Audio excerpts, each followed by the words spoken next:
Hello दोस्तों, नमस्कार सभी को। जय हिंद दोस्तों इतिहास से काफ़ी क्वेश्चन पूछे जा रहे हैं आपकी परीक्षा में, तो मैं नहीं चाहता आपका एक भी नंबर गलत हो।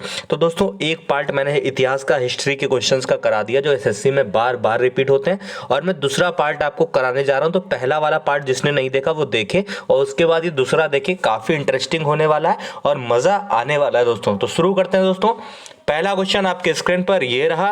प्राचीन भारत के विख्यात चिकित्सक धन्वंतरी ने अपना परामर्श किसके दरबार में दिया था? तो धन्वंतरी दोस्तों, धन्वंतरी सीधे पूछेगा तो किसके का मतलब चिकित्सक थे? तो आप लोग बताओगे चंद्रगुप्त द्वितीय के। चंद्रगुप्त द्वितीय के दोस्तों धन्वंतरी जो थे वो चिकित्सक थे, ठीक है। उसके बाद दोस्तों किसके शासनकाल के दौरान अजंता की गुफाएं निर्मित हुई? ये भी ध्यान रखना, अजंता की गुफाएं जो हुई वो गुप्त काल में निर्मित हुई, ठीक है, गुप्त काल में निर्मित हुई। अगला दोस्तों संगम काल से क्वेश्चन आता है कि संगम काल में रोमन व्यापार का केंद्र बताइए। तो दोस्तों बताएंगे आप अरिकामेडु। अरिकामेडु जो है, अरिकामेडु सबको नहीं क्वेश्चन मालूम होगा, लेकिन एसएससी हमेशा बार बार रिपीट करती है, तो ध्यान रखोगे। अरिकामेडु जो है संगम काल के में रोमन व्यापार का केंद्र बताइए, तो अरिकामेडु ही हो जाएगा। अगला है दोस्तों चोल राजा राजेंद्र ने कौन सी पदवी धारण की थी? तो पंडित चोल मुडिकोंड गंगे कोड की दोस्तों इन्होंने जो है संगम वंश की चोल राजा ने, राजेंद्र ने इसी की पदवी धारण की थी। कौन सी? पंडित चोल, ठीक। पंडित चोल भी थी, गंगे कोड भी थी, मुडिकोंड भी थी, तो ध्यान रखेंगे आप लोग, ठीक। आगे चोल अभिलेखों में उल्लिखित भूमि की विभिन्न कोटियां के अनुसार किस को जैन संस्थानों को दान में दी गई थी? तो दोस्तों यह बोला पल्ली चंदम, ठीक है, पल्ली चंदम, ठीक है, इतना ध्यान रखोगे। किस चोल वंश से क्वेश्चन भर भर के आते हैं, क्योंकि इस पे ज्यादा आदमी ध्यान नहीं देता, लेकिन आपके क्वेश्चन गलत नहीं होने चाहिए। किस चोल राजा ने लंका को पहले जीता था? तो दोस्तों ये पूछे तो राजा राम प्रथम है, जो राजा राम प्रथम, उन्होंने जो है लंका को पहले जीता था। फिर दोस्तों उत्तर मेरूर शिलालेख से किसके प्रशासन में संबंधित जानकारी मिलती है? दोस्तों तो ये भी चोल वंश की आपको प्रशासन की जानकारी मिलती है। फिर दोस्तों चोल राजाओं को शासन क्या था? तो दोस्तों तमिलनाडु पर था। फिर दोस्तों राष्ट्रकूटों की प्रारंभिक राजधानी कौन सी थी? तो एलोरा थी। राष्ट्रकूटों की प्रारंभिक राजधानी, ये सारे क्वेश्चन रिपीटेड है बार बार।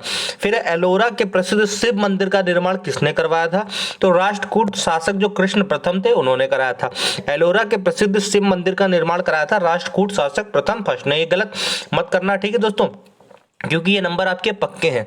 अगला दोस्तों राष्ट्रकूट के राजा जो आमोस वर्ष थे उन्हें कौन सी पुस्तक लिखी? तो दोस्तों ये पुस्तक इनकी बहुत एसएससी पूछता है जीडी में हमेशा, कविराज मार्ग दोस्तों पुस्तक है आमोस वर्ष की। ये दोस्तों राष्ट्रकूट के राजा हैं, ठीक है।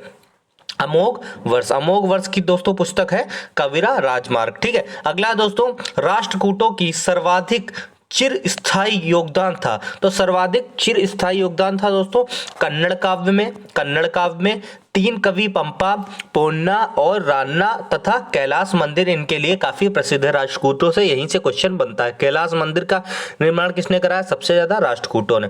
फिर दोस्तों किस राजवंश के दौरान महाबलीपुरम मंदिर का निर्माण किया? बहुत बार रिपीट किया एसएससी ने। तो महाबलीपुरम मंदिर का निर्माण कराया है पल्लव राजवंश दोस्तों, पल्लव राजवंश। अगला दोस्तों पुलकेशिन सेकंड किसका महानतम शासक था? दोस्तों ये वातापी के चालुक्य का था, ठीक। अगला दोस्तों रवि कीर्ति जो एक जैन थे और जिन्होंने अहोल प्रशस्ति की रचना की थी। अहोल प्रशस्ति की रचना किसने की थी दोस्तों? तो इनको संरक्षण प्राप्त था पुलकेशिन सेकंड का। प्रसिद्ध दिलवाड़ा मंदिर बहुत बार रिपीटेड है, मोस्ट इंपॉर्टेंट। प्रसिद्ध दिलवाड़ा मंदिर स्थित है दोस्तों राजस्थान में, राजस्थान माउंट आबू, ध्यान रखना। पुस्तक है दोस्तों कथा सरित सागर, किसने लिखी है? तो सोमदेव, ये भी बहुत मोस्ट इंपॉर्टेंट है। पुस्तक है कथा सरित सागर, किसने लिखी है? यह है सोमदेव द्वारा। हर्षचरित तो बहुत बार रिपीट है, ये बाणभट्ट की पुस्तक है हर्षचरित्र बाणभट्ट की है, ठीक। अगला दोस्तों खुजराहो के मंदिर का निर्माण किसने किया? 10 बार पूछा है एसएससी ने। खुजराहो का मंदिर का निर्माण किया चंदेल राजपूत राजाओं ने। अगला है दोस्तों किस प्रतिहार राजा ने प्रमाण की उपाधि ली थी? तो दोस्तों प्रमाण की उपाधि किसने ली थी? मिहिर भोज ने, ये भी इंपॉर्टेंट है। प्रतिहार वंश का महानतम राजा कौन था पूछेगा तो बताना मिहिर भोज था। अगला है उस चीनी यात्री का नाम बताएं जो हर्षवर्धन के दरबार में आया था। ये थे हैंजोंग। पता नहीं कितनी बार आपसे पूछा गया है, ऐसे क्वेश्चन है, इनको इसको रट्टा मार लो, इसको रट्टा मार लो, इसकी वीडियो भी अवेलेबल करा दूंगा, ठीक है। हैंसोंग प्रिंस ऑफ पिलग्रिम्स नाम किससे प्रदान किया गया था दोस्तों? किसको? हैंसोंग को दोस्तों प्रदान किया गया था। अगला है दोस्तों हर्षवर्धन का समकालीन दक्षिण भारतीय शासक पूछेगा तो पुलकेशिन सेकंड हो जाएगा, पुलकेशिन सेकंड हो जाएगा। अगला दोस्तों पूछेगा अगर आपसे संस्कृत नाटक नागानंद की रचना किस शासक ने की? दोस्तों हर्षवर्धन ने। ये संस्कृत का नाटक है नागानंद, इसकी रचना हर्षवर्धन ने की। अगला है भारत में नालंदा विश्वविद्यालय कहाँ स्थित है? मोस्ट इंपॉर्टेंट है, बिहार में स्थित है, बिहार में स्थित है। अगला दोस्तों नालंदा विश्वविद्यालय को नष्ट करने वाला मुस्लिम आक्रमणकारी कौन है? तो आक्रमणकारी दोस्तों था ये मोहम्मद बिन बख्तियार। मोहम्मद बिन बख्तियार जो था इसने विश्वविद्यालय नालंदा विश्वविद्यालय में आग लगा दी थी और उसमें जितने भी ग्रंथ थे उनको आग लगा के नष्ट कर दिया था। अगला दोस्तों सांची का महान स्तूप कहाँ है? दोस्तों मध्य प्रदेश में, ये भी ध्यान रखना। और गीत गोविंद तो बार बार रिपीट है, जैसे का जयदेव द्वारा गीत गोविंद की रचयिता कौन थे? तो जयदेव थे, ठीक है। अगला दोस्तों दिद्दा नाम की रानी भारत में किस भाग मतलब 980 से 1003 ईस्वी तक शासन किया? तो ये कश्मीर में इन्होंने किया। किसमें किया? कश्मीर में किया। अगला दोस्तों सिंध पर विजय प्राप्त करने वाले अरब सेना के सेनापति का नाम दोस्तों बताएंगे तो बताएंगे मोहम्मद बिन कासिम, मोहम्मद बिन कासिम। अगला दोस्तों तराइन की दूसरी लड़ाई पृथ्वीराज को किसने पराजित किया था? तो देखो तराइन की जो प्रथम लड़ाई हुई थी वो 1991 में हुई थी, उसमें पृथ्वीराज जो था वो जीत गए थे, उन्होंने मोहम्मद गौरी को हरा दिया था। अगली लड़ाई जो हुई द्वितीय युद्ध, तो तराइन का द्वितीय युद्ध से नाम जाना गया, वो 1192 में था। 1191 में एक हुआ, ठीक एक वर्ष बाद 1192 में फिर से हुआ, वो मोहम्मद गौरी ने जीत लिया। अगला है भारत का प्रथम मुगल बादशाह कौन था? तो प्रथम मुगल बादशाह दोस्तों बाबर था। कौन था? बाबर था। इतनी चीजें आपको क्लियर हो गई, इतिहास से क्वेश्चन इससे बाहर नहीं आएगा, जितना पढ़ा रहा हूं पढ़ लो, बस इसी से आपको क्वेश्चन जो है वो छपे मिलेंगे, ठीक है दोस्तों। अगला दोस्तों किस लड़ाई ने मोहम्मद गौरी के लिए दिल्ली क्षेत्र खोल दिया? तो जो तराइन की दूसरी लड़ाई हुई थी जिसमें पृथ्वीराज को हरा दिया था मोहम्मद गौरी ने, उसके बाद जो हुई मोहम्मद गौरी के लिए दिल्ली का क्षेत्र रास्ता खुल गया। अगला दोस्तों दिल्ली सुल्तान का शासक कब प्रारंभ हुआ? तो दिल्ली सुल्तान का शासक हुआ 1206 ईस्वी से, 1206 ईस्वी से। अगला है अजमेर में 2.5 दिन का झोपड़ा किसने बनवाया? तो कुतुबुद्दीन ऐबक ने। कुतुबुद्दीन ऐबक दोस्तों आपका गौरी का गुलाम था। अगला दोस्तों किस शताब्दी में दिल्ली को कुतुब मीनार बनाया गया? तो 13वीं शताब्दी सही आंसर हो जाएगा। फिर दोस्तों दिल्ली के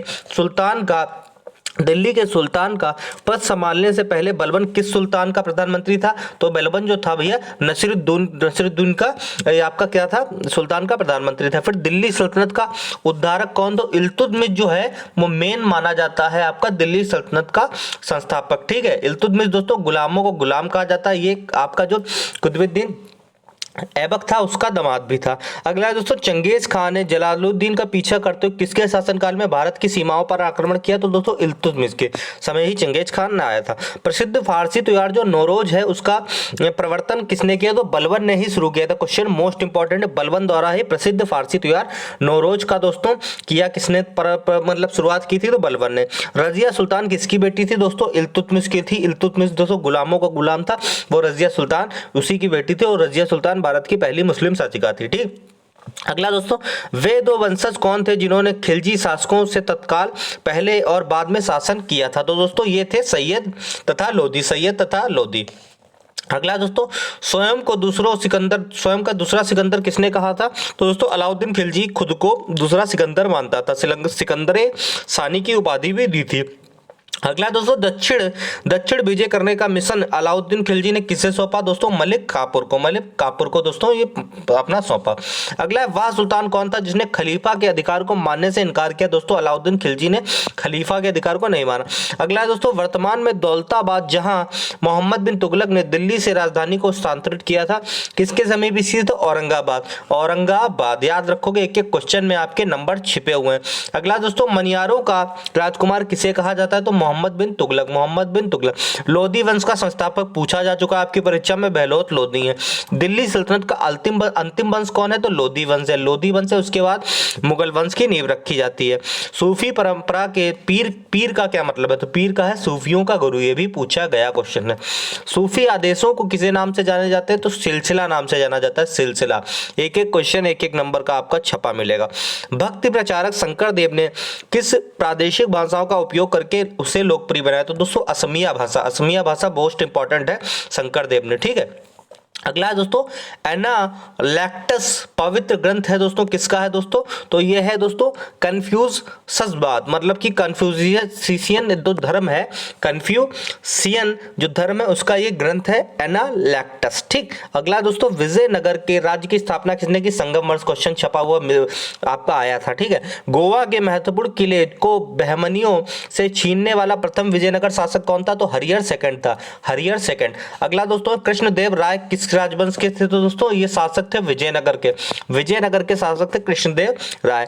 तेलुगु कृति अमुक्त माल्यद का लेखक कौन था दोस्तों, ये थे अमुक्त माल्यद के लेखक थे कृष्णदेव राय ही थे इसके लेखक। हम्पी के स्मारकों के समूह का निर्माण किसने किया, मतलब कब किया, तो 1565 ईस्वी, हम्पी दोस्तों याद रखेंगे। अगला दोस्तों मरमर विधि से गोल गुंबज का निर्माण किस शासक द्वारा कराया गया, तो मोहम्मद बिन तुगलक द्वारा कराया गया। अगला गोल गुंबज कहाँ है दोस्तों, बीजापुर में है, बीजापुर में है। अगला दोस्तों क्वेश्चन है बाबर ने भारत पर मतलब पहला क्वेश्चन, उसके पहले क्वेश्चन है चित्तौड़ का कीर्ति स्तंभ किसने बनवाया, राणा कुंभा, ये भी गलत मत करना, छपा मिलेगा। बाबर ने भारत पर किस बार वर्ष आक्रमण किया, तो 1526 में किया, यही दोस्तों पानीपत का प्रथम युद्ध भी कहलाया। पानीपत की प्रथम लड़ाई किन दो सेनाओं के बीच हुई, तो बाबर और लोधी वंश की हुई, और उसमें बाबर जो है वो जीत गया। फिर है दोस्तों दिल्ली में मुगल साम्राज्य की नींव किस लड़ाई के परिणाम स्वरूप मिली, तो दोस्तों पानीपत की, मैंने भी बताया 1526 में पहली लड़ाई हुई, क्वेश्चन आया हुआ है दोस्तों। इससे आपके बाहर नहीं आएंगे इतिहास के क्वेश्चन, अगर आप इसको अच्छे से पढ़ लेते हो, पहला पार्ट और सेकंड पार्ट, तो आपके इससे बाहर नहीं आएंगे। मैं डिस्क्रिप्शन में आपको नंबर लिख दूंगा अपना, ठीक है, तो आप लोग इसी से आपको क्वेश्चन छपे हुए मिलेंगे, बस इसकी पीडीएफ पढ़ लेना अच्छे से। भारत में सबसे पहले तोप खाने का भी प्रयोग बाबर ने किया, तोप का भी प्रयोग बाबर ने किया।